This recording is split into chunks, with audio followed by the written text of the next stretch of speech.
But the wing hunt all got started for me by going to a bar and with my son. We had some chicken wings and they were out of this world phenomenal. I went crazy about them. That's my house. My name's Ron Wieszczyk. The chicken wing hunt got started by me going to a local bar called L&M Lanes, and I had never been in the place before. We tried their chicken wings that night, and I had had a few beers, and I was going on and on about how awesome those chicken wings were. And the owner approached me and said, would you please approach this site and send them a letter? And the next thing I know, I get a message back from Matt, said, tell us what's so great about their wings. So I sent a one-page detailed description of why the wings were so good. And Matt got back to me and said, you got to join us. And after that, it was just me fighting with my wife, and finally she said, yeah. Okay, all right, here we go.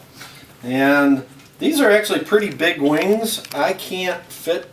This weekend when I was cooking wings, I had smaller ones. I was only getting about, don't get too close, you get grease on your legs.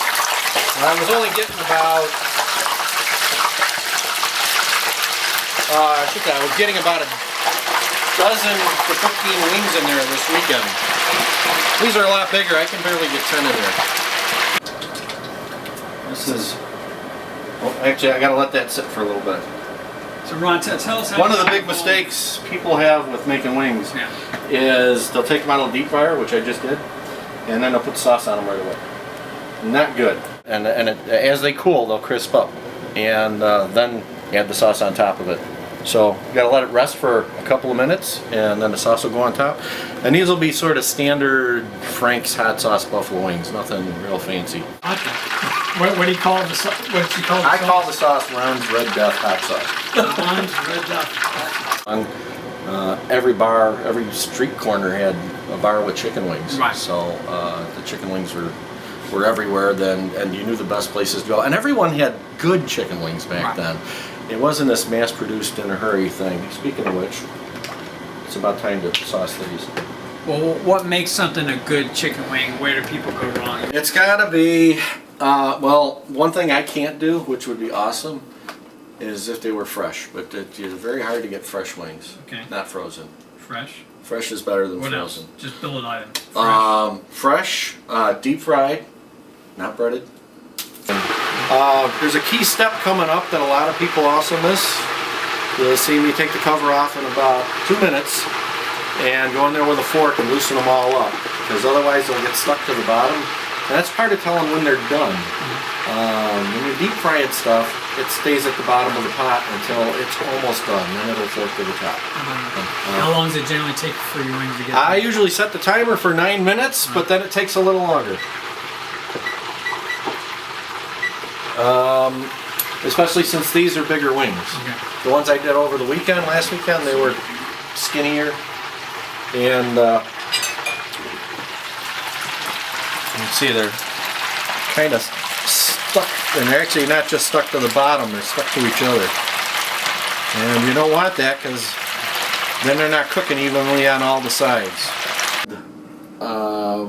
The sauce has to be butter and pepper sauce based for a buffalo wing. Now, I'm not saying there aren't other sauces or things you can put on wings that make them really awesome, but to be in a buffalo wing category, that's absolutely gotta be. I like heat from habanero peppers. I grow a particular type of habanero pepper from Panama called an ají chambo. The key to my peppers is they have flavor. There is something there. The heat has burned you. You know, okay, you experience that. 15 minutes later, you're going, yeah, that was pretty good. And there's an art to that, you're saying? Yes. How do you get your heat and not make it overwhelming? I actually, the other day, now it wasn't a wing sauce, but I was making a hot sauce, and I was making it for somebody that said, make me some of that hot sauce, but I don't want it real hot. My wife and I can't eat it like that. I said, all right, I'll do what I can. And I had my hot sauce in the blender, and I threw one of my peppers in there, and I tasted it, and I was like, well, there's nothing to this. There's nothing. So I threw one more pepper in there, and I tasted it, and I was like, he is not going to like this. A lot of people should know that the way to counteract the heat is with sugar. So I added sugar to that hot sauce. It was one of the most amazing hot sauces I have ever made. And when it comes to eating wings, there's different ways to do it, but my favorite, as opposed to the way people would normally grab a flat and eat around the outside, is to grab it, squeeze down to the bone with your fingers. That is so good. My favorite recipe. Compliments to the chef, right? Yeah, it wasn't the winning wing, but this is something we came up with on our own, and it's good.